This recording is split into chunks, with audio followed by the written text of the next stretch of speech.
adalah our CTO kita dari Yokosen Technology. Beliau sudah berpengalaman lebih dari 10 tahun, yaitu selama 18 tahun.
belum tahu kenapa kok kita sudah sodorin obat. Nah, itu hal-hal seperti itu yang harus Anda pahami pertama kali.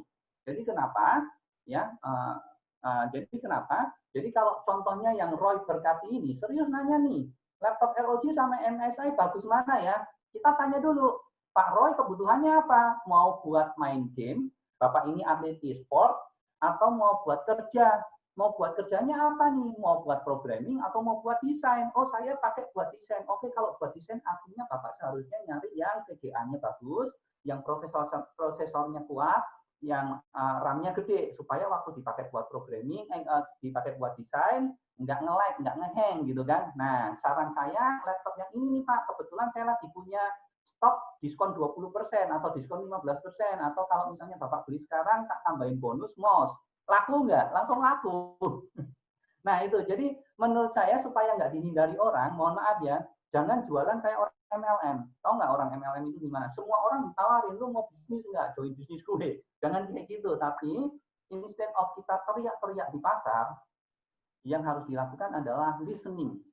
Namanya social media listening, namanya digital listening. Cari tahu dulu, mana orang yang butuh produk gua, mana orang yang bisa buat jual barangnya, karena nggak semua orang mau beli barangnya Anda, kan kayak gitu. Nggak semua orang butuh barangnya Anda, nggak semua orang punya kemampuan finansial beli barangnya Anda. Oke, yuk next. Berikutnya, saya tulis di sini, jangan jadi tukang obat. Pokoknya jangan, please, jangan jadi tukang obat. Apa itu tukang obat? Tukang obat itu gini, pernah lihat tukang obat di pasar nggak? Dia datang, duduk, gelar speaker, kemudian disetel dangdutan, orang kumpul, habis orang kumpul dia jualan obatnya. Ini obat sakit gigi, bisa ngobatin gigi yang sudah sakit 7 tahun yang lalu, pokoknya kalau minum obat saya pasti sembuh. Setelah jualan obat gigi, tiba-tiba dia jualan obat bisul. Obat bisul ini tetangga saya, nenek saya, apa saya ngapa bisulan udah 20 tahun, pakai obat ini bisulnya hilang dan segala macamnya. Pertanyaan saya, orang yang hadir di sekitaran itu, orang yang pada saat itu ada di pasar, dia tawarin sakit gigi, apakah semuanya sakit gigi? Nah, itu gambaran kalau Anda jualan online membabi buta, Anda ngeblast pakai email blast, pakai SMS blast, pakai WhatsApp blast, gambarannya itu Anda seperti tukang obat di tengah-tengah pasar, orang nggak tahu lagi lewat, tiba-tiba ditawarin obat sakit gigi, obat bisul, obat apa ya? Oh ya, ada banyak tuh obat peninggi badan, obat pelangsing. Hai, Anda yang jualan obat peninggi badan, jangan suka nyepam di komentar orang ya. Kenapa? Karena Anda seperti tukang obat di pinggiran pasar. Yang harus Anda lakukan adalah seperti dokter tadi itu. Anda cari orang yang memang butuh obatnya itu. Anda cari orang yang memang butuh peninggi badan. Contohnya gimana? Ya cari aja, listening dulu. Listeningnya gimana? Anda shopping around ya ke satu account ke account yang lain, cari percakapan atau cari pertanyaan, question yang kira-kira orang itu lagi mengalami keresahan. Ingat, digital area is all about anxiety. What is anxiety? Orang di dunia nyata, di real world itu udah capek. Kerja seharian, pulang ke rumah anak nakal, istri ngajak berantem, dan segala macamnya. Mereka datang ke dunia digital, ngapain? Cari pelarian. Mereka akan melepaskan keresahan. Makanya Anda lihat, sebenarnya yang di Instagram, yang di Facebook, yang di YouTube, konten-konten apa sih yang menarik? Konten-konten receh yang nggak berat. Konten-konten yang menghibur. Kenapa? Karena di dunia nyata udah stres. Jangan Anda tambah stres lagi di spam obat peninggi badan. Kira-kira kayak gitu. Nomor 1, jangan spam, jangan blast. Jangan email blast. Kenapa? Karena kalau Anda email blast, Anda emailnya akan di blacklist, kemudian masuk ke junk mail. Ujung-ujungnya apa? 2 bulan lagi Anda ngirim email, nggak ada yang masuk ke inbox. Jangan SMS blast. Sekarang ada fitur-fitur dari handphone untuk ngeblok SMS. Apalagi WhatsApp blast. Begitu ketahuan sama WhatsApp, nomor Anda hangus. Nggak bisa pakai WhatsApp lagi. Jangan broadcast. Kenapa jangan broadcast? Karena ganggu orang, interrupt. Kalau Anda mau broadcast, memang di dalam grup yang memang dipersilakan untuk jualan. Jangan grup arisan, jangan grup apa ya namanya, mungkin grup komunitas olahraga, tiba-tiba Anda jualan misalnya folding gate, atau Anda jualan ban mobil gitu, rada annoying sih yang kayak gitu. Yang kedua, tadi udah saya singgung tuh, jangan teriak-teriak di sosial media, jangan nyepam obat peninggi badan dan segala macamnya. Terus yang ketiga yang terakhir, ya dari pokoknya jangan ini. Yang ketiga yang terakhir dari pokoknya jangan masang iklan di luar lagi nih platform sarang semut. Nanti saya jelaskan. Kalau Anda pergi ke mall, tahu nggak kenapa sewa lahan di mall itu sewa space di mall itu mahal banget? Karena mall adalah sarang semut. Karena orang udah datang ke mall memang mau spending money. At least mereka jalan-jalan ketemu sama temennya, mereka mau makan. At least mereka kalau datang ke mall ada yang mau dituju, saya mau belanja di misalnya di Hero, di Food Hall, atau saya mau beli kaos, atau saya mau beli casing handphone, atau saya mau beli baterai, dan sebagainya. That's sarang semut. Jadi di digital juga kita harus ketemu sarang semutnya yang mana. Jangan bukan sarang semut, Anda malah giring-giring semut. Nanti ya kita jelaskan ya. Nah, tadi saya kasih judul kan 7 manifesto. Next. Berarti manifesto yang pertama, kita lihat, nanti kita tolong dihafalin ya, 7 manifestonya Yokosen ini ya.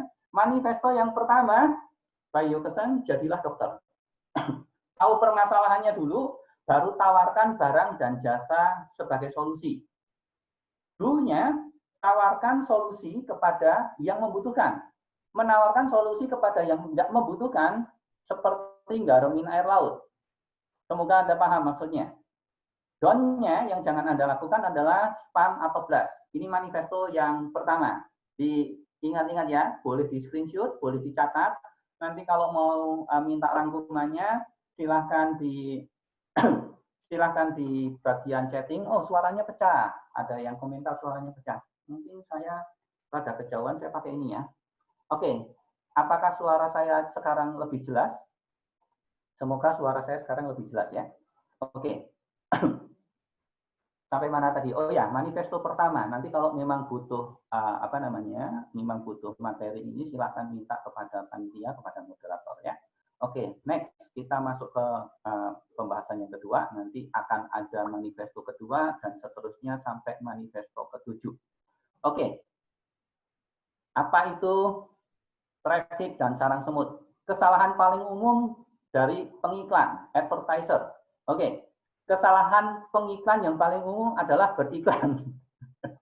Tadi kesalahan paling umum, ya, kesalahan paling umum dari penjual adalah berjualan. Berjualan tidak pada tempatnya. Sekarang, kesalahan paling umum dari pengiklan adalah beriklan yang tidak pada tempatnya. Maksudnya gimana? Jangan beriklan, ya, jangan beriklan di luar platform sarang semut. Saya jelaskan dulu apa itu platform sarang semut. Saya tanya nih ya, orang kalau mau beli baju nih, beli kaos nih, sekarang paling banyak belinya di mana? Tokopedia, Shopee, Lazada. Betul atau betul? Ya, orang kalau mau beli handphone, belinya di mana? JD.id, Tokopedia, Libri, Lazada. Betul? Orang kalau mau beli lampu hiasan taman. Loh, sekarang beli lampu hiasan taman di Tokopedia loh. Di Bukalapak loh. Bahkan beli-beli itu gendeng beli-beli menurut saya. Mau beli mobil harga 300 juta bisa transaksi langsung dibeli. Nah, sekarang Anda mulai paham nih, sarang semut ada di mana. Orang mau beli baju, orang mau beli saringan buat nyaring beras, apakah belinya di Instagram? Enggak. Apakah orang beli setiran mobil di Instagram atau di Facebook? Enggak mau. Kenapa? Level of trust-nya lebih rendah daripada platform jualan itu. Makanya platform jualan ini saya kasih nama sebagai platform sarang semut. Sekarang kesalahan yang paling banyak dilakukan oleh orang adalah mereka punya toko di Tokopedia atau di Shopee, tapi pasang iklannya di Facebook. Ayo, siapa yang melakukan ini? Ngaku, raise your hand please.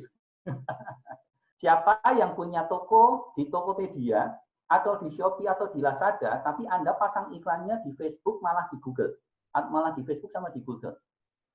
Kenapa? Saya kasih tahu, kalau Anda pasang iklannya di Facebook, misalnya Anda jualan apa?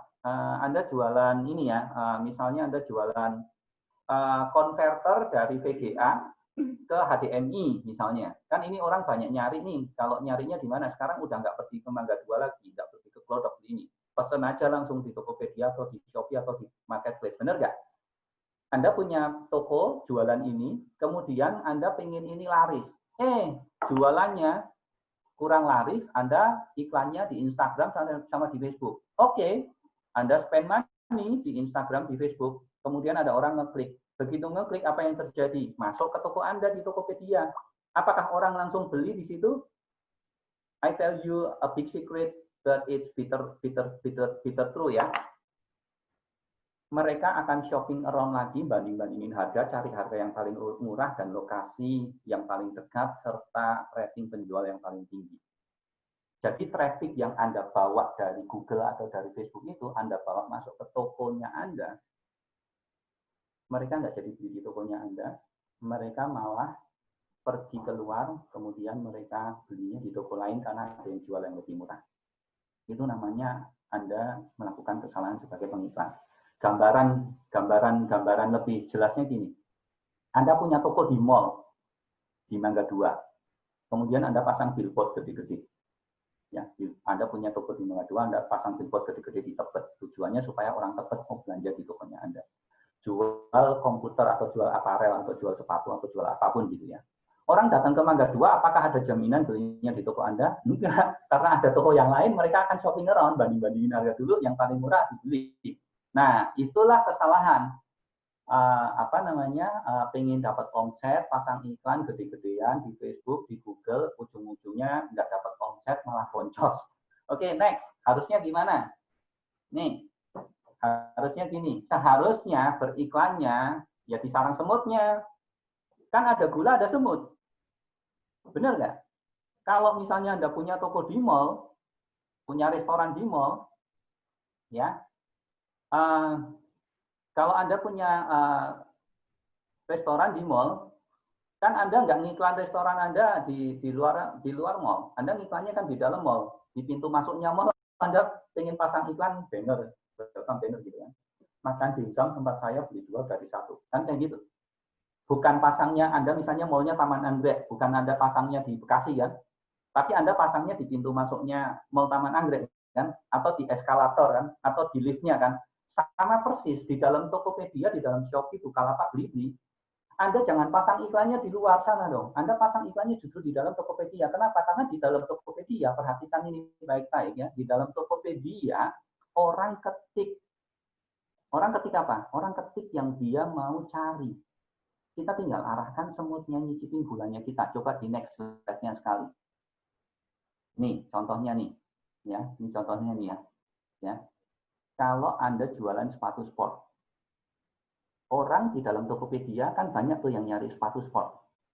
Apakah toko Anda masuk di 3 baris pertama list produk yang ada di Tokopedia di halaman pertama? Itu kuncinya. Kalau enggak, ya gimana toko Anda mau laku? Gimana caranya supaya masuk ke 3 besar atau 3 baris pertama di Tokopedia atau di Bukalapak atau di Shopee dan di lain sebagainya? Ya iklan. Tapi iklannya jangan di luar, iklannya di dalam dong. Supaya ketika orang cari sepatu sport, ketemunya tokonya Anda. Caranya kayak gitu. Nangkep ya sampai sini ya. Jadi tinggal arahkan semut, cicipin gula kita. Oke. Next, manifesto yang kedua, saya tulis gini. Kita itu ternak semut. Nggak perlu giring semut. Jangan bawa semut, jangan nyuruh semut datang ke sarang semut. Semut itu otomatis akan datangnya ke sarang semut. Jadi yang perlu Anda lakukan adalah ternak semut. Caranya ternak semut gimana? Nanti ada banyak banget. Ada yang namanya psikografi, ada yang namanya behavior, ada yang namanya loyalty dan segala macamnya. Kan di toko-toko platform online itu kan sekarang bisa punya follower. Yang harus Anda ternak adalah meningkatkan follower di toko Anda. Sehingga ketika Anda punya barang baru, dia udah pernah beli sama Anda, ngasih rating bintang 5, ya belinya di toko Anda lagi gitu. Dibangun loyaltinya di dalam toko Anda sendiri gitu ya. Oke, do-nya iklannya pasang berdasarkan minat di dalam platform jualannya. Entah itu Tokopedia, Bukalapak, Shopee, Lazada, JD.id, aku laku bisa nggak? Ya aku laku harus saya sebutin satu-satu, kalau nggak nanti dipikir saya disponsorin sama satu lagi. Gitu ya. Yang jangan dilakukan, donnya, jangan pasang iklan untuk cari interest orang di luar platform. Jangan, itu biarin aja. Biarin si platformnya yang pasang iklan sendiri. Mereka udah punya budgeting sendiri. Mereka udah punya sistem yang namanya remarketing. Mereka punya sistem bahkan namanya ada yang namanya collaborate. Apa itu? Kalau misalnya Anda ini pengalaman ya, coba diingat-ingat lagi. Anda lagi lihat-lihat helm balap di Tokopedia, kemudian Anda sempat lihat, klik masuk ke dalam produknya, kemudian Anda entah itu wishlist atau add to cart, tapi Anda belum bayar, kemudian Anda pergi. 1 jam kemudian, selama 1 minggu ke depan, helm itu ngikutin Anda loh kemana-mana. Ke detik.com ngikutin, ke Kaskus ngikutin, ke Kompas ngikutin, Anda lagi main game online ngikutin, ke YouTube ngikutin. Nah, itu namanya remarketing. Dan itu biarkan menjadi bagiannya si platform. Kenapa? Karena platform juga pengen barang Anda laku. Jadi Anda tidak perlu mengiklankan platform lagi. Anda iklanin toko Anda sendiri di dalam platform itu. Oke, kita udah dapat 2 manifesto. Yuk kita lanjut supaya kita dapat manifesto ketiga. Oke, yang ketiga saya mau bilang kenali dulu sarang semutnya. Enggak semua sarang semut sama, gitu ya. Saya akan coba jelaskan satu persatu. Yang warna merah, Blibli ya, Blibli, JD.id, Bineka, itu namanya e-commerce. Enggak semuanya sama. Ciri-cirinya apa? E-commerce itu gini, dia punya barang, dia punya gudang. Dia bikin platform namanya Blibli atau dia bikin platform namanya Bineka. Bineka.com adalah salah satu platform pertama di Indonesia. Ini umurnya udah tua banget, udah berpengalaman banget. Zaman saya baru lulus kuliah, Bineka.com udah ada. Ini keren banget ya. Nah, ini namanya e-commerce. Dia punya barang, dia punya gudang. Terus dia jualan. Dia sediakan pengantaran barang. Dan dia terima pembayaran. Itu namanya e-commerce. Beda sama yang nomor 2 nih, yang warna ungu. Anda lihat ya warna ungu ya. Tokopedia, Shopee, Lazada, Bukalapak. Itu bukan e-commerce. Sebutannya adalah marketplace. Apa itu marketplace? Market bahasa Indonesianya pasar. Pasar kalau dulu kita belajar di sekolah, pasar adalah tempat bertemunya penjual dan pembeli. Ya. Jadi yang tadi saya sebutkan di warna ungu nih ya, Tokopedia, Shopee, Lazada, Bukalapak itu adalah tempat bertemunya penjual dan pembeli. Tokopedia nggak punya barang, nggak punya produk. Shopee nggak punya produk, dia nggak punya gudang. Yang dia punya apa? Dia punya platform. Ini saya punya platform, Anda masuk ke platform saya, Anda mau jualan atau Anda mau beli. Tapi istimewanya yang namanya marketplace ini, dia menyediakan yang namanya 3 stream. Di dalam platform jualan online ada 3 stream atau 3 arus yang harus ada, yang wajib ada. Hafal ini, data stream, logistik stream, payment stream. Yang pertama datanya harus pindah. Ada orang mau beli sepatu, harus dipindahin. Sepatu ini saya mau beli, gitu kan? Yang kedua namanya logistik stream. Barangnya yang harus pindah dari penjual ke pembeli. Yang ketiga namanya payment stream. Yang pindah apa? Dari uangnya dari pembeli ke penjual. Nah, 3 stream itu diladeni oleh marketplace. Sehingga marketplace yang 4, mungkin ada lebih dari 4 ya, saya sebutkan tadi adalah ngurusin pencatatan data, ngurusin menyediakan third party logistik namanya, ada GoSend, ada Grab, ada JNE, ada JNT, dan segala macamnya. Kemudian payment stream, bisa pakai OVO, bisa pakai virtual account, bisa pakai BCA, bisa mandiri, dan segala macamnya. Itu namanya marketplace. Terus ada lagi nih, OLX. OLX bukan marketplace, OLX bukan e-commerce. OLX sebutannya ad listing. Ad listing itu apa? Anda cuma pasang iklan, listing aja di situ. Kalau mau jual beli, gua nggak urusan, kata OLX. Jadi OLX selalu tulis, kalau mau jual atau beli, paling aman adalah bertemu antara penjual dengan pembeli. Kenapa? Karena dia cuma ad listing. Nangkep di sini ya maksudnya. Dia nggak nyediain logistik stream, dia nggak nyediain payment stream. Dia cuma nyediain data stream. Nah, ini yang paling baru nih. Ada yang lebih baru lagi, warna kuning. Namanya dropship. Ini yang paling keren. Anda yang nggak punya produk, mohon maaf ya, mungkin kemarin ada teman-teman kita yang di sini yang habis kena PHK atau kena pemotongan gaji dan segala macamnya, bisnisnya bangkrut dan sebagainya, pengen jualan online tapi nggak punya barang. Anda masuk aja ke dropship. Dropship itu apa? Itu ada AliExpress, ada Shopee Dropship, ada Tokopedia Dropship. Dia nggak menyediakan barang. Ada orang lain yang jualan barang. Jadi dropship itu kayak marketplace. Tapi istimewanya apa? Anda bisa menjual barangnya orang lain, ya. Orang lain itu si pembeli-beli, ya. Belinya langsung ke penjual, ya. Belinya ke Anda, sorry. Belinya ke Anda, barangnya dikirim dari penjual, Anda dapat selisih harganya. Nah, itu namanya dropship. Jadi yang hari ini ikut webinar ini nggak punya barang, jangan khawatir, tetap bisa jualan dengan cara dropshipper. Oke, kita breakdown lagi sarang semutnya. Next, nggak semuanya sama ya. Nih, tahukah Anda bahwa saat ini Shopee nomor 1 visitornya di atas Tokopedia? Ya, Shopee di atas Tokopedia. Nomor 3 Bukalapak, nomor 4 Lazada. Jadi yang mau saya sampaikan di sini adalah ini nanti ada 3 atau 4 slide lagi yang menunjukkan data-data tentang marketplace dan e-commerce ini ya. Yang mau saya sampaikan adalah Anda harus mengenali sarang semut mana yang bisa Anda jualan barang. Coba next slide. Ini growth-nya, pertumbuhannya. Ya, pertumbuhannya. Shopee lagi naik daun. Ya, growth-nya tuh lihat dari bulan ke bulan Shopee itu naik terus grafiknya. Mulai dari pengunjung, transaksi, dan lain sebagainya. Oke, next slide. Ini alasannya kenapa. Shopee berinovasi. Anda coba lihat masuk ke dalam Shopee. Shopee berinovasi ninggalin Tokopedia, ninggalin Bukalapak. Tokopedia saya lihat lagi keteteran untuk ngejar Shopee balik. Kenapa? Karena Shopee punya fitur-fitur yang baru. Shopee bahkan bisa posting kayak Instagram di dalam Shopee. Makanya usernya tambah banyak.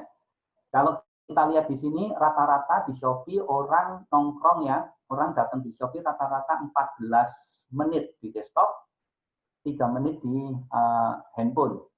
Tokopedia 12 menit di desktop, 2,5 menit di handphone. Bandingkan dengan Blibli. Blibli di desktop cuma 3 menit.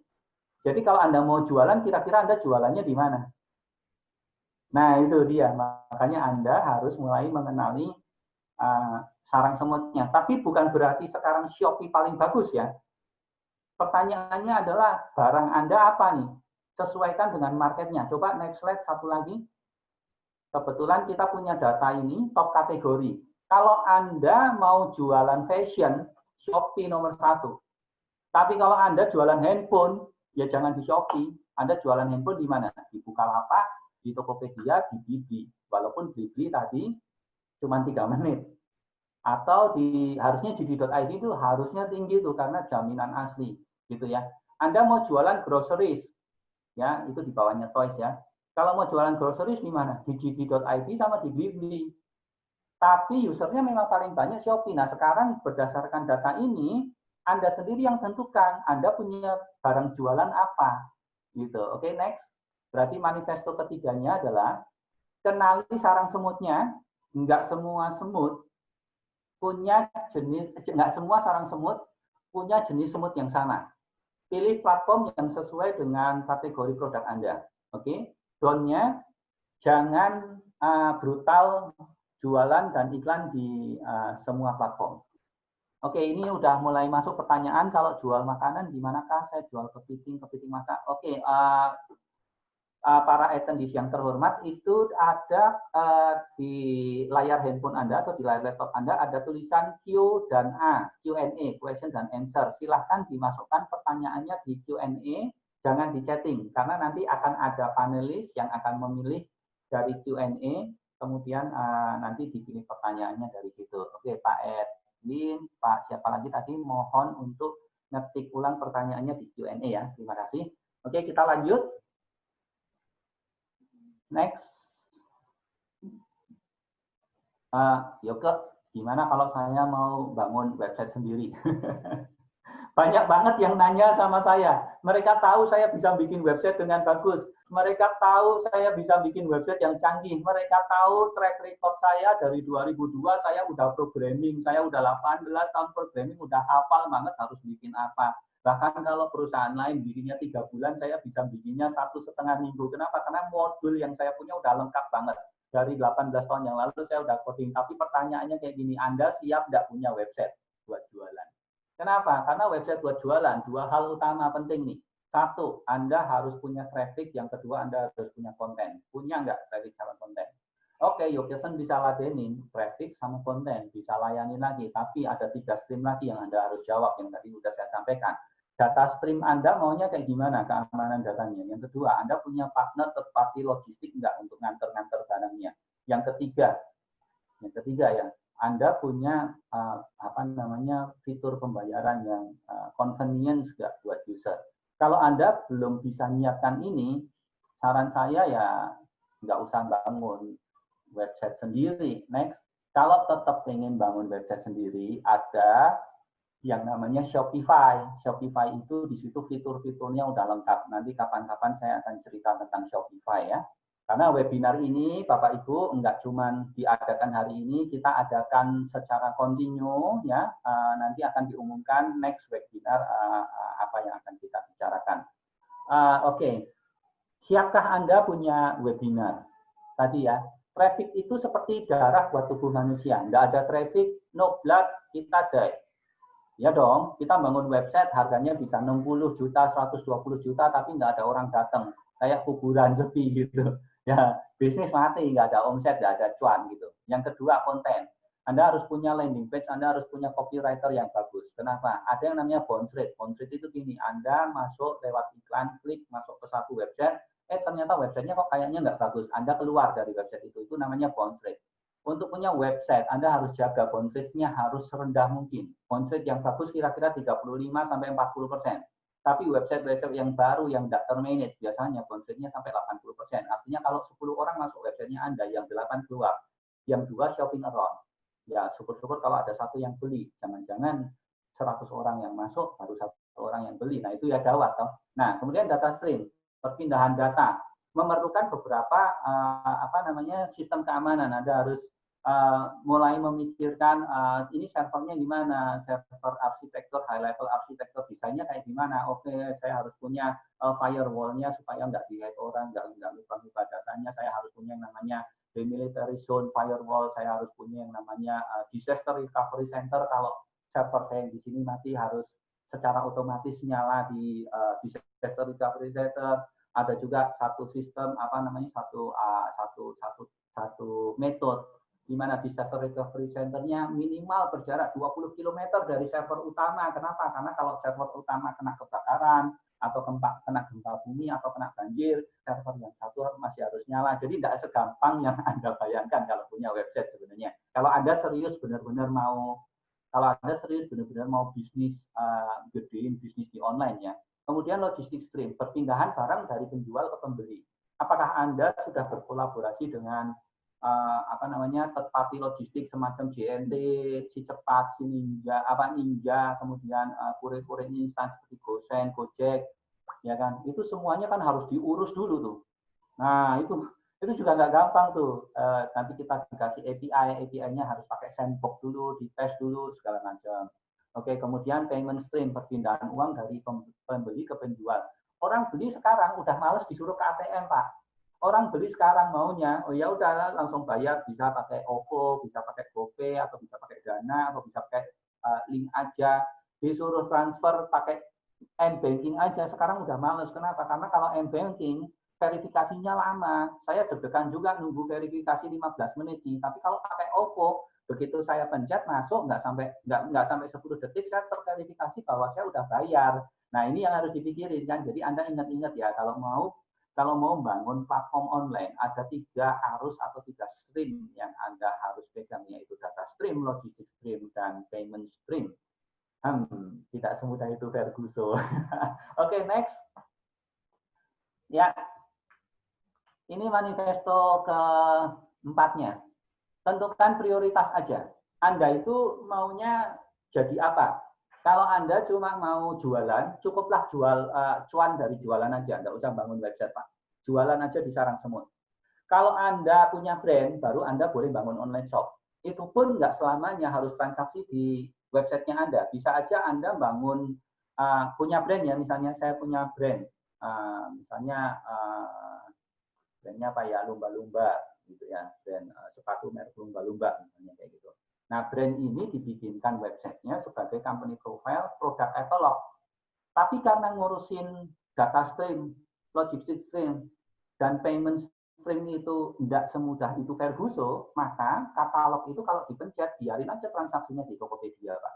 Biarin aja transaksinya di Bibi. Caranya kayak gitu. Karena tadi ada yang nanya, kalau pesanan furniture, gimana ya bagusnya? Oke, nggak apa-apa, bikin website furniture yang sebagus mungkin.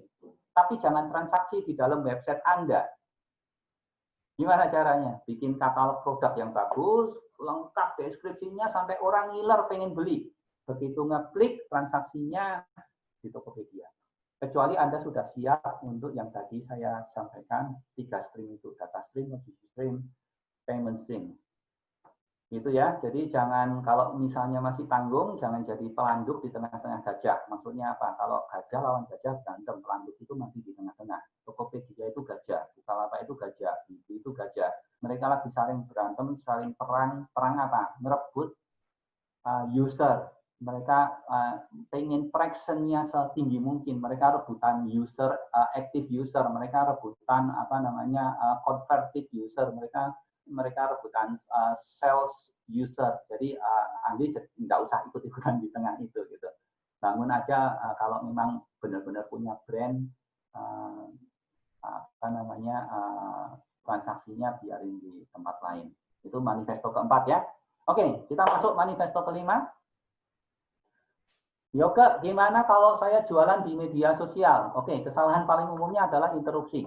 Orang nggak suka diinterupsi. Kesalahan paling umumnya gini, banyak orang yang nggak mau sadar bahwa sosial media itu tempat bersosialisasi, bukan tempat jualan. Maksudnya gimana? Sosial media mulai dari Facebook, mulai dari Instagram, TikTok, dan segala macamnya, itu adalah tempat Anda kepoin teman atau saudara. Betul atau betul? Oh ya, saya pakai istilah kepo ya, bukan stalking, karena beda kepo dengan stalking. Kepo stand for knowing every particular thing. Kepo itu saya ingin tahu tentang dia. Knowing every particular thing. Tapi kalau stalking, saya diam-diam ngeliatin dia. Jangan stalking, kepo. Sosial media itu tempat orang kepo. Lagi nge-scroll, misalnya di Instagram, ya, lagi nge-scroll, tante, lagi, sorry, bukan tante-tante ya, maksudnya tantenya Anda gitu ya. Lagi nge-scroll tante, sepupu, cousin, nephew, teman kerja, teman sekolah dulu, dan segala macamnya, tiba-tiba ada iklan muncul, apa yang Anda lakukan? Skip iklannya. Kenapa? Karena itu interrupt. Apalagi interrupt-nya maksa misalnya. Instastory itu, swipe, lagi lihat story-nya orang, swipe, tiba-tiba muncul. Disuruh nonton 15 detik iklan, ya nggak relevan sama kita, apa yang Anda lakukan? Next, stop. Nah itu, jadi jangan jualan di sosial media. Seharusnya gimana? Seharusnya Anda melakukannya bukan interupsi, tapi interspace. Interspace itu gimana sih? Contoh ya, saya sebenarnya Google ini kategorinya bukan sosial media, tapi karena ada yang bertanya bahwa gimana caranya jualan di sosial media, jangan jualan di sosial media. Jualannya interest-based aja pakai Google. Caranya gimana? Kalau Anda punya produk atau jasa yang spesifik, pembeli ya,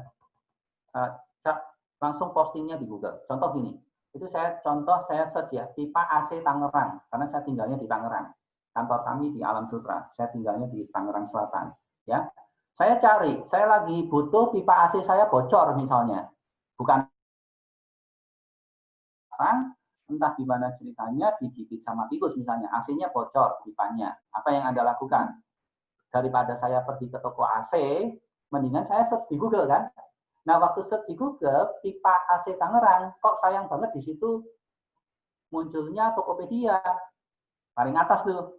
Padahal saya nggak mungkin beli di Tokopedia. You know why? Kenapa saya nggak mungkin beli di Tokopedia? Karena saya nggak mungkin beli dikirim Tokopedia terus saya pasang sendiri. Mendingan saya cari toko AC yang jualan pipa AC yang udah punya tukang datang ke rumah saya.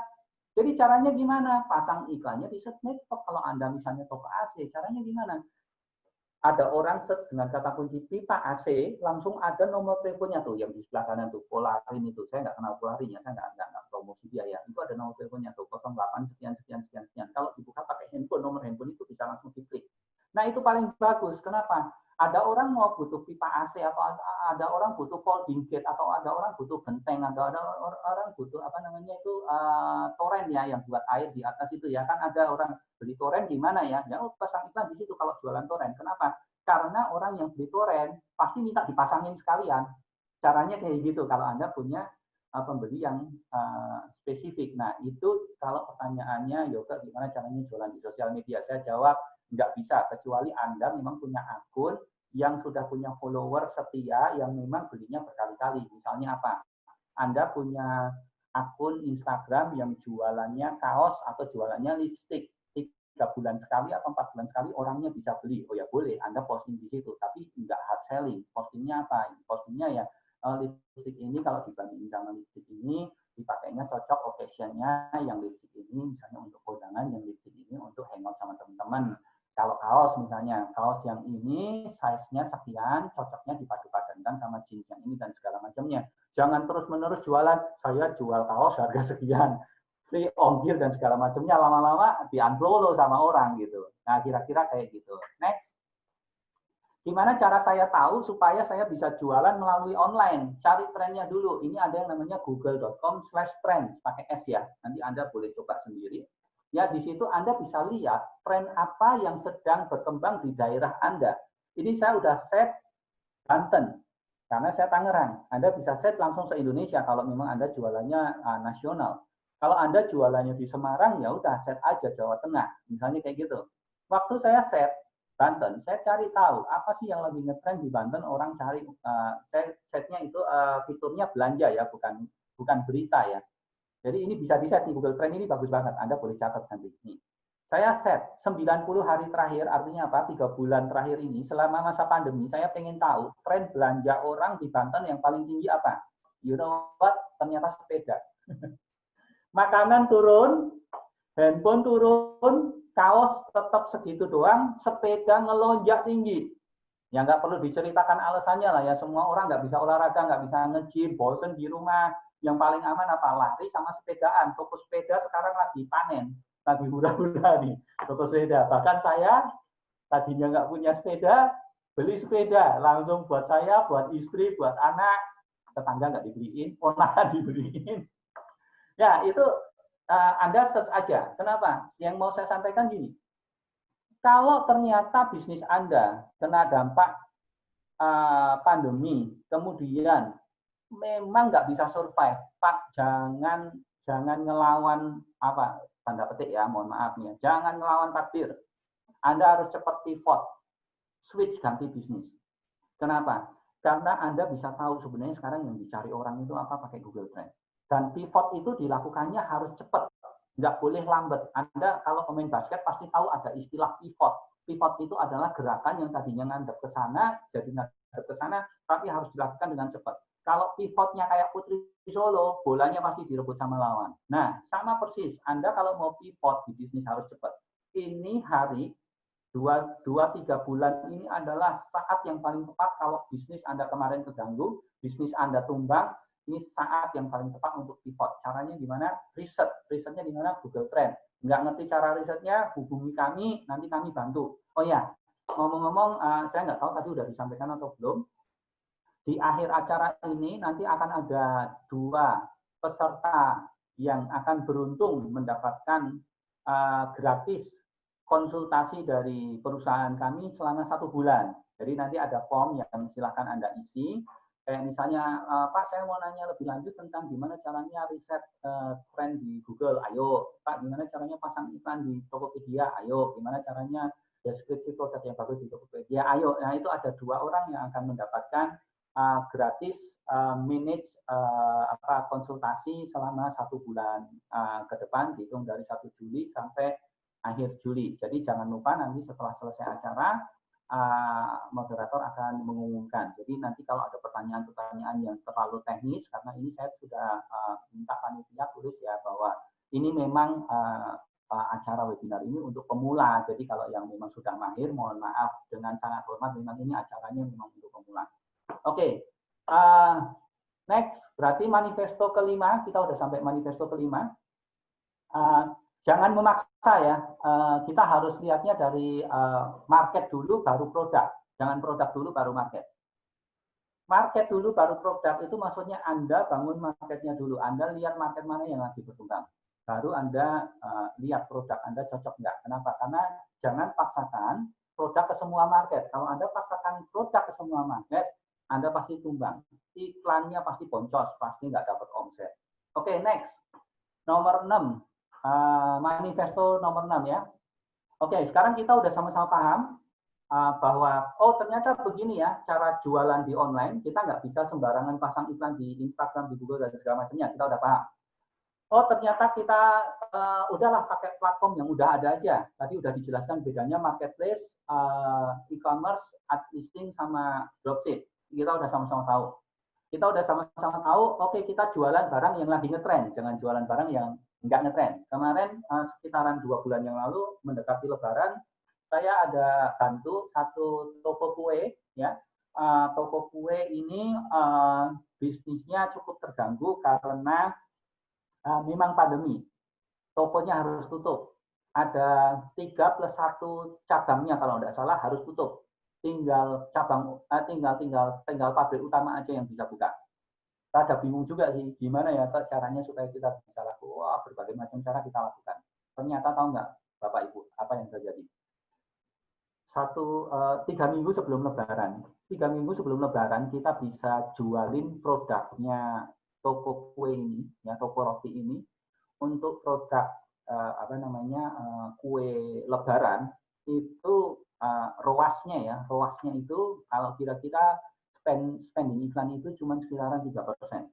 Artinya roasnya itu bisa, saya nggak tahu margin beliau berapa, tapi kalau dihitung dari omset itu kira-kira roasnya itu sekitaran 2000%. Kenapa? Karena kemarin lagi mau Lebaran. Kalau saya hari ini disuruh jual produk yang sama, saya angkat tangan, Pak, nggak bisa. Kenapa? Karena kue kering Lebaran udah nggak laku lagi sekarang. Nah, itu maksudnya Anda jangan paksa pasar. Yang harus Anda pahami adalah Anda harus pahami dulu moment of truth-nya. Moment of truth-nya ini apa? Moment of truth adalah hal-hal yang dilakukan oleh orang ketika baru aja masuk ke platform itu sampai akhirnya dia membayar. Oke, yang pertama, audience needs. Ya, itu ada 5 moment of truth saya catat. Needs. Apa yang kita butuhkan, apa yang klien customer butuhkan untuk jadi solusi, maka kita untuk tampil kita impressionnya harus tinggi, gambarnya harus menarik. Kenapa? Karena kebutuhannya udah ada di situ. Orang masuk Tokopedia kan search, nggak iseng-iseng kan? Atau di sini ada yang suka iseng masuk Tokopedia cuma untuk lihat-lihat ada. Kalau itu namanya shop alcoholic. Orang masuk ke Tokopedia, orang masuk ke Lazada, orang masuk ke Blibli, orang masuk ke Shopee karena ada barang yang memang mau dibeli. Kalau Anda sampai masuk ke Tokopedia, bukan karena barang yang mau dibeli, tapi Anda cuma sekedar lihat-lihat kayak main Instagram, itu bahaya. Suami istri harus saling kontrol di situ. Nanti kalau nggak boncos itu duitnya kemana-mana. Oke, tapi nih saya mau sampaikan audiens itu gini. Orang kalau sudah masuk ke platform, contoh Shopee, pasti ada barang yang memang mau dibeli. Nah, match-kan kebutuhan itu. Misalnya ternyata apa yang dia butuhkan adalah barang yang Anda jual. Maka yang harus Anda lakukan adalah naikkan impression-nya. Impression itu apa? Tayangannya. Jadi barang Anda harus tayang di halaman pertamanya. Ya, kuncinya apa? Kuncinya gambar harus sangat menarik. Gambarnya harus sangat menarik. Karena apa? Karena gambarnya tidak menarik. Gambarnya di foto amatir gitu ya, cuma pakai handphone gelap kayak mohon maaf ya, orang-orang kalau di OLX itu ngajak gambarnya sembarangan banget. Nggak kayak di Tokopedia atau Shopee. Benar atau benar? Benar ya? Ya. Anda harus benar-benar bersaing di situ supaya menarik banget. Istilahnya kalau ada anak perempuan ya, gadis ya, harus dandan secantik mungkin, pergi lagi jalan kaki, semua mata melirik, enggak cowok, enggak cewek. Kenapa? Yang cowok melirik, ih cantiknya dia, pengen aku jadikan pacarku. Yang cewek ngomong, ih cantiknya dia, gimana caranya dandan supaya aku bisa secantik dia. Itu yang harus Anda lakukan. Foto produknya harus bagus. Yang kedua, audience consideration. Setelah dia punya needs, pasti ada consideration. Mana yang mau dipilih? Benar atau benar? Kan nggak semuanya begitu buka, secepat kilat langsung pilih barang ini, langsung check out, langsung beli. Kan nggak ada orang yang kayak gitu. Toh. Pasti dia lihat-lihat dulu. Mana ya yang harganya lebih murah? mana yang lokasinya lebih dekat sama saya. Bener nggak? Kenapa lokasinya lebih dekat? Saya pengen barangnya dikirim secepat mungkin dong. Kalau saya di Banten, saya belinya di Surabaya kan, ya alangkah lucunya saya gitu kan. Ongkos kirimnya mahal, barangnya nyampe-nya 4 hari, 5 hari. Mending kalau saya tinggal di Tangerang, saya mau beli cuman sekedar ini ya, misalnya ya ini, atau misalnya apa ini namanya pasti AirPod kayak gini ya, saya mau beli kayak gini, ngapain saya beli di Sulawesi? Saya pasti belinya ya kalau nggak di Tangerang, Tangerang Selatan, Jakarta Barat. Jakarta Timur aja saya udah males toh, bener nggak? Di Jakarta Timur aja saya udah males. Kenapa? Karena ongkos kirimnya mahal. Berarti audience consideration itu berkaitan dengan harga, lokasi, sama satu lagi yang penting, rating. Harganya murah, lokasinya dekat, ratingnya 1,4, saya tidak berani beli. Kenapa? Takut ditipu, dikirimnya barang yang rusak, benar enggak? Artinya Anda juga harus jaga rating. Jadi itu semua pertimbangan orang untuk milih produk kita. Yang ketiga, audience behavior. Tadi kan orang masuk karena punya kebutuhan. Kemudian consideration kan bagaimana supaya dia milih ngeklik produknya kita, tokonya kita gitu kan. Nah, sekarang udah masuk yang ketiga nih, moment of truth-nya nih. Dia udah ngeklik masuk ke tokonya kita. Gimana caranya supaya dia nggak pergi dari tempat kita? Kenapa? Karena di tempat kita gambarnya harus lengkap. Kalau bisa difoto dari atas, dari depan, dari samping kiri, dari samping kanan, supaya orang dapat overview yang bagus. Gambarnya harus besar, jangan di fotonya jauh, orang harus zoom lagi, ya males toh. Cahayanya harus bagus, detailnya harus jelas. Kalau enggak, orang pasti cari lagi barang yang lain. Ah, ini nggak bisa dilihat barangnya, ini bagus apa enggak, saya enggak tahu, udah cari barang yang lain. Tapi kalau udah masuk ke produk Anda, dan ternyata itu bagus gambarnya, yang kedua yang akan dilihat orang adalah deskripsinya. Misal, saya beli laptop. Beli laptop itu kayak milik istri loh, Pak. Seriusan. Beli laptop itu kayak HRD milik karyawan loh. Kenapa? Karena kita harus banding-bandingin banget. Oke, ini prosesornya, udah misalnya Core i7. Core i7 itu ternyata ada 8 generation, 9 generation, 10 generation. 10 generation aja ada yang K, ada yang U, ada yang H. Itu harus dipahami dulu misalnya. Nah, saya kan teliti banget kan kalau yang kayak gitu. Oke, ternyata yang ini untuk orang desain, yang ini untuk kalau U itu ultra low apa namanya power misalnya kayak gitu. Saya butuhnya yang mana? RAM-nya 18 GB, saya cari harus yang 18 GB, VGA-nya kayak gimana, monitornya harus yang Full HD atau Ultra HD, 4K atau enggak. Semuanya harus tertulis dengan lengkap di deskripsi itu. Bahkan apa? Bahkan semua diskusi yang ada di situ, Anda harus jawabnya dengan sangat lengkap. Jangan cuman, barang ini ada nggak kan? Ada. Ya nggak nimbulin apa-apa. Kenapa? Karena nggak lengkap. Anda harus selengkap mungkin. Nanti akan saya kasih lihat behavior orang udah berubah di zaman yang online ini. Yang keempat, psikografi.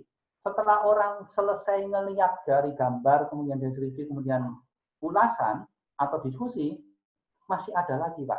Mereka akan nanya-nanya chatting sama kita. Nah, ini audiens psikografis. Ini udah psikografis itu udah berkaitan dengan keputusan untuk membeli. Sebelum beli barang, apalagi harganya lebih dari misalnya 2 juta, saya mau beli handphone, saya mau beli sofa, saya mau beli TV, saya perlu nanya dulu, ini pengirimannya gimana, kamu ngirimnya pakai apa, di packing pakai kayu atau enggak, bener nggak? Nggak mungkin kita langsung klik, langsung beli, toh. Beli laptop aja harus, kan ini barangnya tersedia, enggak, ready enggak? Kemarin saya beli laptop, kesel banget. Saya udah tanya sama penjualnya, Gan ready nggak? Ready. Oke, saya transfer bayar. 18 juta saya bayar. Tiba-tiba jam 11 pagi, jam berapa ya, Pak? Oh, enggak. Jam 7 malam kemarin saya bayar, tiba-tiba besoknya jam 11 pagi dikabarin, Gan barangnya nggak ada. Loh gimana toh? Tadi udah jawab ready kok sekarang nggak ada. Nah itu kan bikin sebel gitu. Nah makanya harus Anda pahami bahwa orang mau beli di online pasti nanya. Kalau pertanyaannya terjawab dengan baik, baru dia mau action. Anda harus ingat itu. Makanya ini sangat penting. Toko, last online-nya kapan? Kalau Anda punya toko di Tokopedia, atau Anda belanja di Tokopedia kan, begitu Anda klik, oke, last online-nya dia 2 hari yang lalu. Kemudian toko lain, last online-nya 5 menit yang lalu. Anda pilih chatting sama siapa? Yang last online-nya 5 menit yang lalu lah. Yang ini 2 hari yang lalu. Ada lagi toko, saya mau beli nih, kelas online-nya 3 bulan yang lalu, mending nggak usah jualan Pak kamu Pak kalau kayak gitu. Kalau memang mau benar-benar jualan, harus benar-benar dijaga tokonya. Masa Anda buka toko di mall, ya kan? Sehari tutup, sehari buka, 2 hari tutup, ya kan? Buka tapi nggak ada yang jaga, pegawainya lagi makan, beli boba gitu kan, 3 jam nggak balik-balik, lah mau nanya sama siapa? Ya toh, kayak gitu toh. Kemudian juga itu, Tokopedia atau Shopee juga, average times untuk menjawabnya. Saya pasti cari yang average time untuk menjawabnya kira-kira 1 menit. Kalau average time menjawabnya 4 jam, males saya chatting. Saya chatting hari ini, nanti dijawabnya nanti malam. Benar nggak? Harus cari yang average time-nya 1 menit. Makanya Anda sebagai pemilik toko harus sadar audiens psikografis ini. Ketika mereka sudah punya kebutuhan, kemudian yang pertama needs, kebutuhan, kemudian yang kedua consideration, memilih barangnya Anda. Yang ketiga behavior-nya udah dapat nih ya, lihat gambar, deskripsi, diskusi, ulasan dari baca. Yang keempat nih, mereka mau nanya, Anda harus siap. Anda harus sediakan admin shop online. Atau Anda sendiri yang harus jadi admin shop online-nya. Dan itu nggak boleh 9 to 5. Kenapa? Ada orang belanja di Tokopedia jam setengah 10 malam. Kalau saat itu dijawab, saat itu Anda dapat omset. Kalau Anda jawabnya besok pagi jam 9, nunggu orang kantor, dia udah beli tempat lain. Itu yang Anda harus paham. Oke, yang kelima, ada audience trust. Beda loh antara trust sama belief. Contoh ya, tadi ada Bu Fani. Bu Fani, Bapak Ibu tadi lihat kan, Bu Fani kayak gimana kan? Seorang wanita yang sangat elegan. Tiba-tiba Bu Fani ngomong sama saya gini, Coach Yoke, saya bisa loh naik motor Harley. Saya harus jawab apa coba? Ya udah, ya I believe you can ride Harley motorbike, ya kan? I believe. Ya mau gimana? Dia CEO, saya CTO, saya harus hormat siap gerak sama Bu Stefani kan. Tapi waktu Bu Fani ngomong gini, yuk coach, tak boncengin kita jalan-jalan ke puncak. Oh, I'm so sorry, I believe you can ride your motorbike, but I don't trust you to bonceng me. Nanti kalau jatuh di tengah jalan gimana? Nah itu bedanya belief sama trust. Anda harus paham itu. Maksudnya gini, toko Anda ini toko Anda ini harus dibikin supaya bangun bukan cuma belief, tapi sampai ke level trust. Cara paling gampang untuk bangun level trust kalau di Tokopedia pakai power merchant atau official store, udah pasti trust. Tapi sayang sekali banyak official store failnya di nomor 4. Nomor 4 itu apa tadi? Ingat nggak? Ayo, ingat nggak nomor 4? Balesnya lama. Official store, perusahaan-perusahaan gede, kalau bales super lama. Saya pengguna setia Oppo dari tahun, nyebut merek, nggak apa-apa deh. Nggak apa-apa, kan ini cuma kita doang ya, jangan disebar ya. Saya pengguna Oppo, sangat setia. Saya suka banget sama Oppo. Kemudian kemarin sekitaran 1 bulan yang lalu muncul Reno 3 yang Pro. Ya keren banget, saya pengen beli banget. Tapi karena lagi pandemi, lagi PSBB, saya nggak bisa pergi ke toko dong, saya harus pesan online dong. Karena pesan online saya nggak mau belinya di Tokopedia, saya maunya belinya di official store-nya Oppo dong.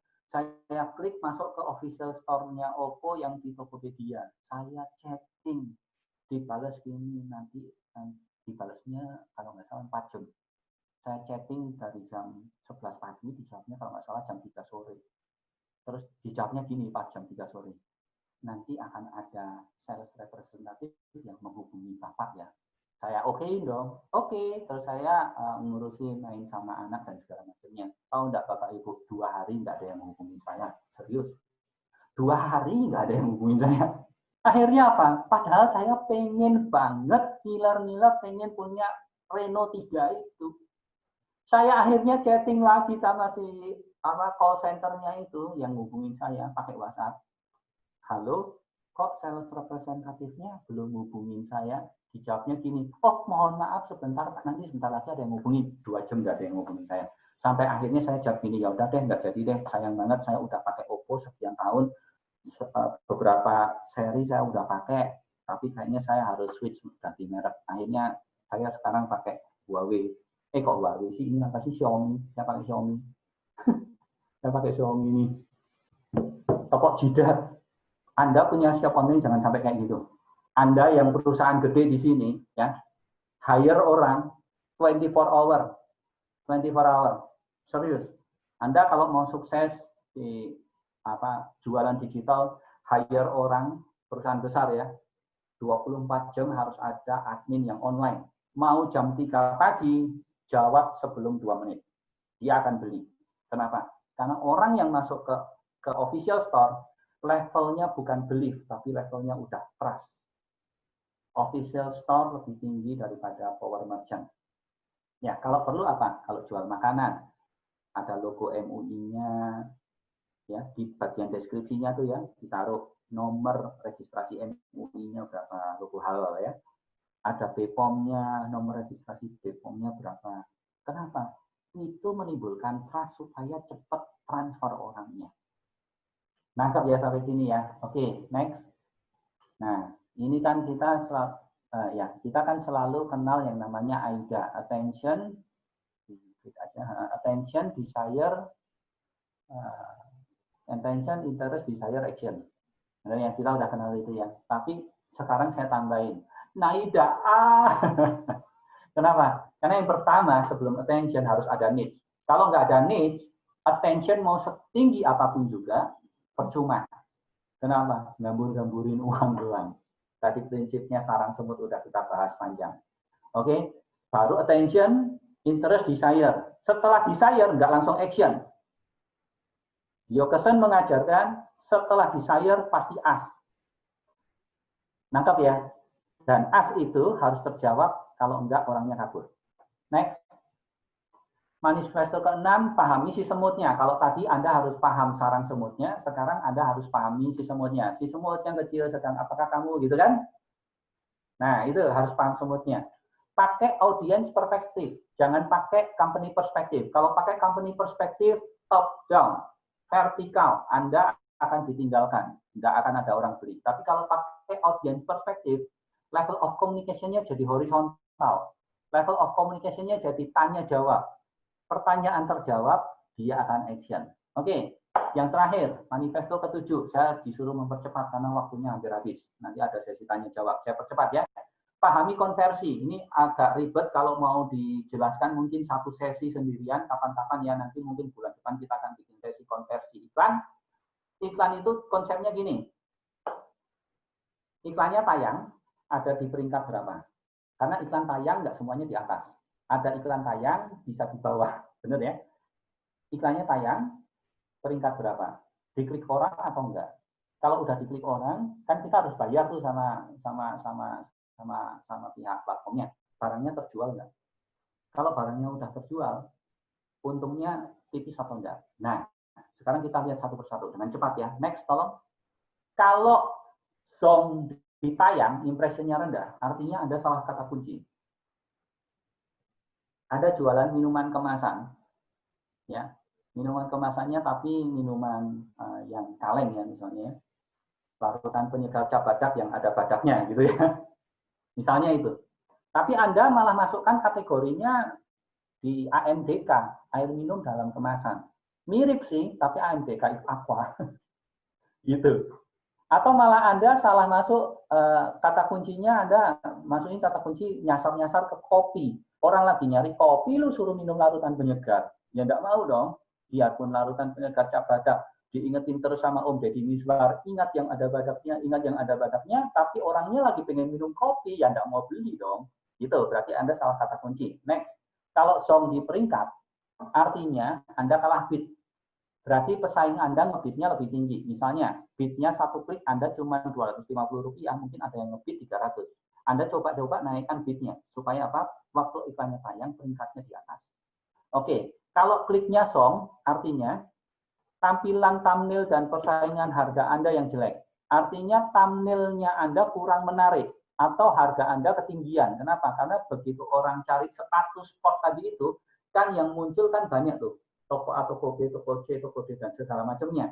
Mana gambar yang paling bagus, dia akan lihat dulu harganya. Loh, misalnya sepatunya sama persis, yang ini harganya 4.200.000, yang ini harganya 3.700.000, yang ini 3.750.000, yang ini 3.725.000. Kira-kira Anda jualan 4.200.000 diklik orang enggak? Ditinggalin orang, Pak. Jadi harus lihat juga riset harganya juga di situ. Itu ya. Kalau misalnya Anda pasang iklan ternyata kliknya rendah, kemungkinannya dua. Thumbnailnya Anda tidak menarik atau harganya Anda tidak bagus. Yang ketiga, kalau diklik orang tapi nggak jualan. Maksudnya iklannya diklik orang sih, tapi barangnya nggak terjual. Zonk di situ. Artinya deskripsi Anda buruk. Yang tadi saya cerita tuh, behavior orang untuk melihat gambarnya jangan fotonya gelap, harus di zoom lagi, deskripsinya dibangun trustnya dulu dan segala macamnya. Artinya di situ. Yang terakhir, kalau ROAS-nya Anda zonk, ROAS itu return on ad spend. Maksudnya gini, kalau bisnis kan kita kenal ROI ya, return on investment. Kalau pasang iklan Anda kenal ROAS, return on ad spend. Kalau saya spend duit 100 rupiah, saya dapat duit berapa? Kalau misalnya saya marginnya 20%, kalau saya pasang iklan, saya keluar duit 100 rupiah, saya tuh harus dapat, tadi marginnya berapa? 10% ya. Berarti saya harus dapat duit 2.000. Supaya untung saya 200 rupiah, dipotong iklan 100, saya masih untung 100 rupiah, berarti margin saya 5%. Itu cara ngitung ROAS-nya. Kalau ROAS-nya zonk, artinya unit price-nya Anda terlalu murah. Misalnya Anda jualan, Anda jualan sesuatu yang harganya, jualan masker lagi, banyak banget orang jualan masker, oh my god, orang jualan masker banyak banget. Jangan masker lah. Jualan sesuatu yang harganya cuma 5.000 atau 6.000 rupiah, tapi Anda pasang iklan. Orang sekali ngeklik bayar iklannya misalnya 250. Ya, kan nggak semua orang ngeklik iklan Anda langsung beli loh. Ternyata cuma ada 10 orang ngeklik iklan, berarti Anda bayar 2.500, laku barangnya cuma 1, 5.000. Untung Anda cuma 20%. 5.000, 20% cuma 1.000. Anda malah rugi 1.500. Nah, itu harus dihitung. Kalau ROAS Anda jeblok, artinya unit price Anda yang terlalu rendah. Jadi kita sampai ke manifesto ke-7. Ya. KPI, ujung-ujungnya adalah ROAS. Ingat, apapun yang terjadi, Anda lakukan yang step-step tadi itu, ujung-ujungnya adalah KPI-nya adalah ROAS. Anda pasang iklan berapa, dapat duitnya berapa. Caranya gini, dulunya, bikin target, susun key point, stepping stone-nya harus jelas. Caranya gimana, Coach? Wah, itu mah panjang banget. Nanti yang di manage pasti tahu ya. Nanti yang pengen di manage, tolong tanya ke moderator caranya seperti apa. Yang jangan dilakukan kalau ngiklan, jangan ngiklan gaya sultan, itu aja. Apa itu ngiklan gaya sultan? Semua kata kunci dihajar, digila-gilain supaya impresinya tinggi, pasti boncos, Pak.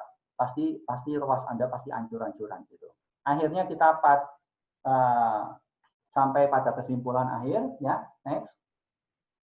Kesimpulannya bagaimana cara memulai bisnis online? Tadi ada 7 manifesto, ya. Next slide tolong itu. Oke, ya. Yang pertama, cari masalah. Malah cari masalah. Bukan cari duit, cari masalah. Iya, cari problemnya dulu. Anda harus cari masalah yang lagi dihadapin orang apa, terus kasih solusi. Jangan jualan membabi buta. Yang kedua, pahami marketnya, ya. Marketnya ini ada di mana? Mereka kumpulnya di mana? Sarang semutnya di mana? Anda pahami, nggak semuanya sama, ya. Yang ketiga, pahami isinya sarang semut itu kayak gimana. Tipe-tipenya tadi udah saya sebutkan. Si Shopee beda sama Bukalapak sama Bibi, tadi udah saya sebutkan semua. Yang keempat, pahami iklan. Tadi, ujungnya adalah ROAS. Kalau boncos di tayang, Anda harus ngapain. Kalau boncos di peringkat, Anda harus ngapain. Boncos di klik, Anda harus ngapain. Itu Anda harus tahu. Oke. Kemudian, jangan memaksa market. Marketnya lagi nggak beli kue lebaran, jangan disuruh jualan kue jangan ditawarin kue lebaran. Sekarang marketnya butuhnya apa sih? Sekarang marketnya sudah bukan butuh, sorry ya, mohon maaf nih, sudah bukan butuh ini namanya apa sih? Masker, ya, sudah nggak butuh masker yang kayak gini. Ya masih ada lah marketnya, tapi sekarang market yang lagi sedap-sedapnya itu adalah masker yang kain, yang diukir-ukir, yang di sablon, masker sablon tuh, itu marketnya lagi bagus banget. Apalagi sepeda tuh, sepeda lagi bagus banget. Apalagi mungkin nanti bentar lagi raket tenis. Kenapa? Karena dari mana ya? Saya lupa, dari pemerintah atau dari WHO yang mengeluarkan basket itu berisiko tinggi, tapi tenis itu berisiko sangat rendah gitu. Mungkin bentar lagi tenis bakal jadi favorit juga gitu. Yang terakhir buat Anda, jangan menunda apapun. Jangan menunda apapun, jangan menunda untuk mulai bisnis hari ini, jangan menunda untuk ganti deskripsi jualan Anda, jangan menunda untuk ganti title barang Anda, jangan menunda untuk ganti produk. apa foto Anda, jangan menunda untuk menjawab customer, jangan menunda untuk mengirim barang karena semua itu berkaitan sama rating. Semakin tinggi rating Anda, semakin akan laku barang Anda. Demikian dari saya kembalikan ke moderator untuk sebentar di Q&A. Saya akan mencoba menjawab pertanyaan Bapak Ibu sekalian dengan sebaik mungkin. Terima kasih, saya kembalikan ke moderator. Hai Evelyn. Oke, terima kasih. Tadi bermanfaat banget nih buat Bapak dan Ibu attendees di sini semua. Nah, aku rangkum sedikit ya, Coach. Jadi, dari gimana sih caranya mau memulai jualan secara online, yang pastinya dari pertama-tama nih, kita harus tahu dulu permasalahannya apa sih, dan baru abis itu kita tahu solusinya apa. Dan kita mau berjualan di mana gitu. Dan kita harus benar-benar pahamin market kita tuh seperti apa, dan platform apa yang mau kita pilih, misalnya media sosial, ataupun iklannya itu juga, Coach. Dan kita juga harus, yang paling penting juga jangan maksain marketnya, dan juga jangan menunda-nunda lagi. Oke deh, kita langsung aja ya Coach masuk ke sesi Q&A. Oke, ini udah ada pertanyaan yang masuk banyak banget nih. Wow, pada antusias banget nih Bapak dan Ibu di sini semua. Oke, mungkin kita akan pilih beberapa pertanyaan dulu kali ya Coach. Mungkin 3 atau 4 pertanyaan dulu. Oke, mungkin kita masuk ke pertanyaan pertama nih Coach, dari Yulia Dewi. Yulia nanya nih Coach, Kak, jika baru mau mulai, bikin toko atau akun di beberapa platform sih? Terima kasih. Boleh dijawab mungkin Coach? Oke, pertanyaannya ya, tadi Yulia Dewi, Kak, jika baru mau mulai, bikin toko atau akun di berapa platform? Di berapa platform? Oh, maksudnya di berapa platform saya harus buka akun gitu ya? Platform, ya. Perlu pertanyaannya dibuka. Balik lagi, produknya apa? Tadi itu kan ada list kan. Kalau grocery Anda jualannya di ID. Kalau misalnya elektronik jualannya di Blibli, jualannya di Tokopedia. Kalau fashion jualannya di Shopee. Nah, pertanyaannya ini produknya Bu Yulia ini produknya apa? Nah, nanti bisa dikonsultasikan lebih lanjut dengan timnya Yopesen, ya. Dan untuk yang lain semuanya, misalnya ada yang nanya, saya ingin jualan yang ini, jualnya di platform yang mana? Jawabannya kembali lagi, Anda itu produknya apa, cocokkan dengan marketnya. Kalau Anda nebar jala terlalu banyak, misalnya semua platform yang ada di Indonesia saya mau buka semuanya, loyo, pasti resources Anda pasti habis dan Anda akan kecapean sendiri untuk ngurus itu dan Anda nggak bisa layani customer dengan baik. Jadi pertanyaannya saya kembalikan ke Bu Yulia Dewi ya, barangnya apa? Nanti kalau butuh slide-nya boleh, kalau butuh slide-nya boleh ini ya, boleh minta dari panitia supaya nanti bisa lihat juga kategori-kategorinya. Oke? Sepertinya belum di ini. Oke, thank you Coach. Kita masuk ke next question ya Coach. Ini ada pertanyaan dari Ardina Yevini Coach. Saya jualan di Instagram dan disambungkan ke marketplace agar produk yang saya jual bisa gratis ongkir. Menurut Bapak, baiknya saya tetap menyambungkan dengan marketplace atau tidak? Terima kasih. Oke, gimana tuh Coach? Harus dong. Harus dong. Jadi gini, jualan tetap di marketplace. Karena marketplace banyak banget fitur yang membantu Anda. Marketplace udah nyediain 3 stream yang dari tadi saya sebutkan. Data stream, logistik stream, dan payment stream. Sosial medianya buat apa? Sosial medianya buat engagement and loyalty. Anda jangan jualan di sosial media. Sosial media itu untuk posting bukan fungsional tapi emosional. Fungsional emosional itu gimana? Wah, ini susah jelasinnya. Kalau fungsional, Anda itu bicaranya tentang kegunaan produk. Kalau emosional, bicaranya tentang kedekatan Anda atau kedekatan produk Anda dengan konsumen. Why this product have benefit on you more than the functional? Kenapa produk ini keren buat Anda? Kenapa Anda harus beli sama saya? Oh, karena saya orangnya helpful. Karena saya orangnya mau chatting sama Anda biarpun jam 11 malam Anda nanya, saya jawab. Nah, itu kan yang emosional kayak gitu. Nah, itu adanya di sosial media. Anda boleh punya Instagram, boleh punya Facebook, malah saya sarankan harus punya, tapi jangan jualan. Coba teman-teman rekan-rekan di sini boleh lihat di akun Instagram saya jarang banget hard selling. Yang saya posting adalah hal-hal yang berguna, misalnya gini loh caranya nge-WhatsApp orang tanpa kita nge-save nomornya, misalnya gitu. Ini loh bedanya web programmer sama web designer dan segala macamnya. Hal-hal yang berguna buat audiens. Tapi orang udah tahu kalau mau bikin website, datangnya ke saya. Kalau orang mau bikin teknologi, datangnya ke saya gitu. Saya tidak perlu sebutkan di dalam sosial media saya. Gitu. Kalau misalnya saya jualan handphone, saya akan posting di sosial media saya gini loh cara pakai fitur misalnya Xiaomi Xiaomi Note 10 Pro supaya Anda bisa productivity Anda bisa naik. Gimana sih caranya misalnya nih ya kalau misalnya saya jualan handphone ya yang akan saya sharing adalah yang seperti ini. Gimana sih caranya naruh kalender di sini? Gimana sih caranya naruh Google Drive di sini? Gimana sih caranya naruh WhatsApp sama inbox-nya Gmail di sini? Gimana sih caranya naruh kalender di sini? Gimana sih caranya naruh shortcut dan brief note supaya saya nggak lupa kerjaannya? Nah, hal-hal yang kayak gitu bukan fungsional atau bukan hard selling tentang produk saya jualan, tapi tentang ini loh cara memanfaatkannya dengan baik atau gimana caranya ngerawat handphone supaya baterainya tahan lama. Nah, itu yang Anda posting di sosial media. Belinya di mana? Beli di Tokopedia tapi di toko saya ya, jangan di toko lain gitu. Nah, kalau ikatan emosionalnya udah bagus dengan Anda, dia diarahkan ke Tokopedia, dia tidak akan berkhianat untuk beli di tempat yang lebih murah. Kenapa? Karena Anda punya something yang bisa di offer ya added value yang customer nggak akan lari dari Anda. Kira-kira kayak gitu. Jawabannya jelas ya. Tetap jualannya di Tokopedia, bikin engagement-nya di sosial media. Oke, Adeline silahkan. Oke, thank you Coach.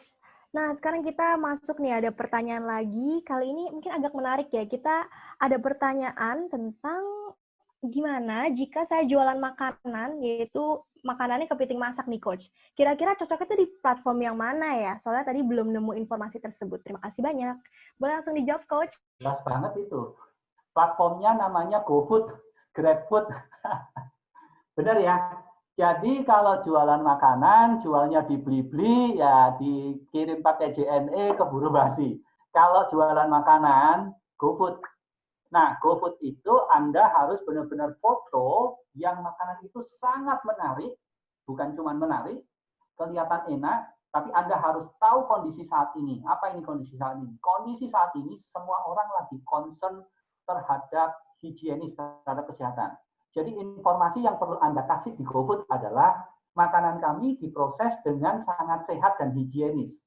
Buat para penjual makanan, entah itu tadi saya baca ada yang kepiting, ada yang hidroponik sayur, ada yang masakan A, masakan B, semuanya sekarang bikin konten untuk dimasukkan ke GoFood atau ke GrabFood, semuanya berbicara tentang higienis. Kalau misalnya bisa posting video di Instagram, di Facebook, di WhatsApp status, kalau pelanggannya order lewat WhatsApp status, bikin video seberapa higienis Anda bikin masakan itu, seberapa higienis Anda mengemas masakan itu, dan bagaimana faktor keamanan dan keselamatan dari pengirimannya. Anda bungkusnya pakai apa, sampai ke rumah Anda bagaimana. Anda pasti laku banget nih kondisi kayak gini. Kenapa? Manfaatkan isu-isu yang secara emosional dan psikologi mempengaruhi orang. Cara berpikir orang, saya sendiri kalau mau beli makanan, takut-takut nih, bersih enggak nih yang jualan nih. Ya toh, saya akan pilih orang yang udah saya kenal. Tapi kalau Anda bisa membuat konten itu di sosial medianya Anda dulu, suruh transaksinya di GoFood atau suruh transaksinya di GrabFood. Semoga menjawab pertanyaan Pak siapa tadi? Ya, semoga menjawab pertanyaan itu, Adeline. Oke, thank you Coach. Tadi sudah jelas banget ya dijawab oleh Coach. Oke, kita langsung ke next question nih Coach. Ada dari Victor Siswanto. Tadi disinggung iklan kita di Tokopedia harus tampil di baris pertama. Bagaimana caranya? Thank you. Oke, Coach, silakan. Oke, tadi sudah sempat dijelasin. Kalau tayangnya song, tayangnya jelek, artinya salah kata kunci toh. Tapi kalau sudah tayang, tapi peringkatnya di bawah, artinya apa? Anda kalah beat sama yang lain, Pak. Jadi mungkin Anda nge-beatnya misalnya Kan kita di Tokopedia bisa ngebid misalnya Rp150 per satu kali klik. Mungkin orang lain ngebidnya 600 loh Pak. Nah, caranya gini, Bapak naikinnya pelan-pelan. Dari 150 jadi 200. Oh, dari misalnya peringkat 6 naik jadi peringkat 5. Naikin lagi jadi 250. Oh, jadi peringkat 3. Jangan langsung dari 150 langsung naikin 600, jangan. Harus trial and error, harus tes. Naikin lagi 350. Ternyata 350 udah peringkat 2. Nggak perlu peringkat 1, Pak. Peringkat 1 nggak jamin apapun. Pesan saya tuh gini, layar handphone ini, kalau di-scroll sekali, barang Bapak kelihatan udah cukup.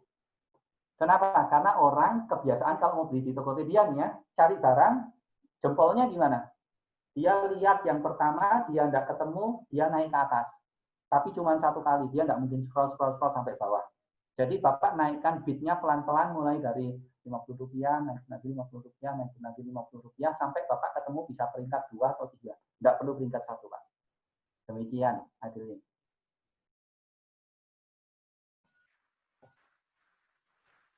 Oke, langsung aja. Kita akan next pertanyaan nih, Coach. Ada dari Moh Agung Prayoga. Untuk bidang pertanian, seperti sayuran atau buah-buahan, bibit, apakah mungkin kan dilakukan digital marketing?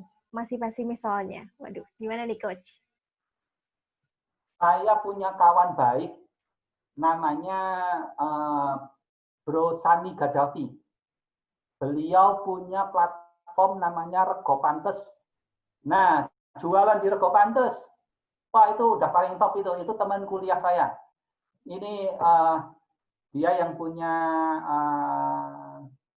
Lisa dulu. Lisa itu untuk petani dan segala macamnya. Nah, sekarang berubah jadi Rego Pantes. Nah, Rego Pantes itu kayak apa itu sayur box dan segala macam. Jualnya di situ ya. Sayur box, Rego Pantes dan segala macamnya. Kalau butuh akses ke Rego Pantes, hubungi ke kita di nomor handphone yang tadi sudah dikasih 0811 16 18818. Nanti saya akan komunikasikan ke kawan baik saya, Sani Gaddafi, CEO dan foundernya Rego Pantes. Anda jualannya di sana, itu top chair itu, mantep itu, mantep. Bahkan tahun lalu atau 2 tahun yang lalu ya, itu Rego Pantes sampai masuk ke radarnya Pak Jokowi itu, masuk 6 besar itu. Itu Pak, nanti jualnya di Rego Pantes atau di sayur box. Jawabannya begitu. Oke, kita masuk ke last question ya ini, Coach. Ada dari Agitya Nuraini. Hai Pak Yoke, terima kasih untuk sharingnya yang sangat bermanfaat.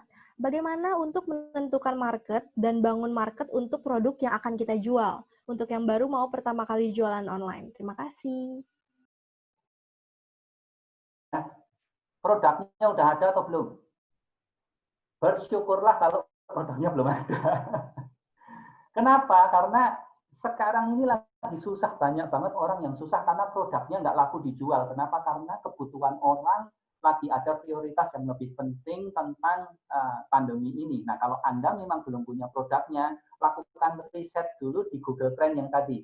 Gimana caranya nanti boleh hubungin kami, ya. Gimana caranya menentukan nge-setting supaya kita bisa tahu Google Trend itu yang lagi tren penjualan di daerah Anda mana, karena saya nggak tahu Bapak tinggal di mana atau Ibu tinggal di mana. Misalnya di Sulawesi yang lagi tren itu apa, nanti kita carikan ya. Nah, begitu udah ketemu barangnya, Bapak atau Ibunya supplier atau enggak. Kalau enggak punya supplier, jangan cari supplier dulu. Kenapa? Karena komitmennya berat. Mendingan jadi dropshipper dulu. Gitu. Jadi Anda ketemu marketnya, oke marketnya di Sulawesi Selatan tuh kayak gini. Saya enggak punya barang, saya mau cari barang dari Jakarta tapi pakai dropshipper. Kenapa pakai dropshipper? Anda enggak repot tentang logistik streamnya. Jadi Anda tinggal pajang di toko online-nya Anda pakai Tokopedia Dropship atau pakai Shopee Dropship atau pakai enggak tahu saya AliExpress atau bisa atau enggak kalau di situ ya.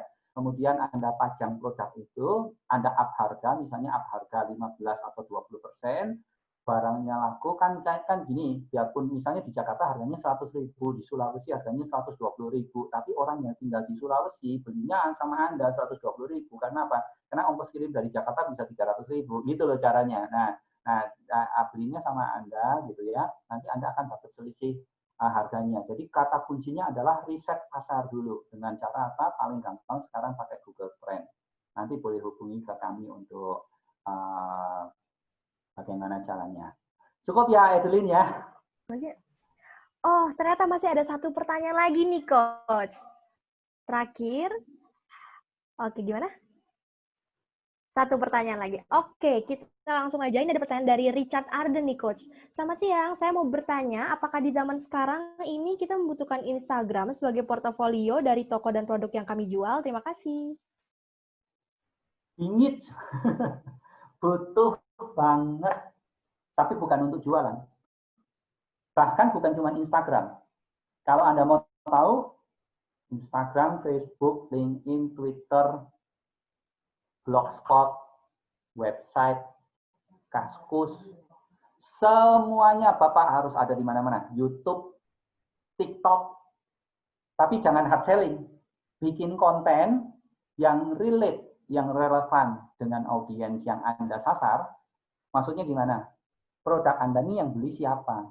Usianya berapa? Tinggalnya di daerah mana? Status sosial ekonominya seperti apa? Itu di-set dulu. Anda bikin konten yang sesuai. Nggak mungkin dong kita jualan tas LV, tapi kontennya misalnya yang receh. Nggak mungkin dong. Atau kita jualan barang yang misalnya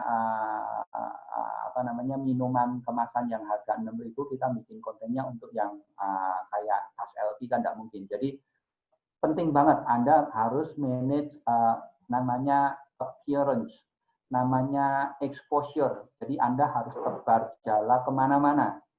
Wherever they go, the audience finds you.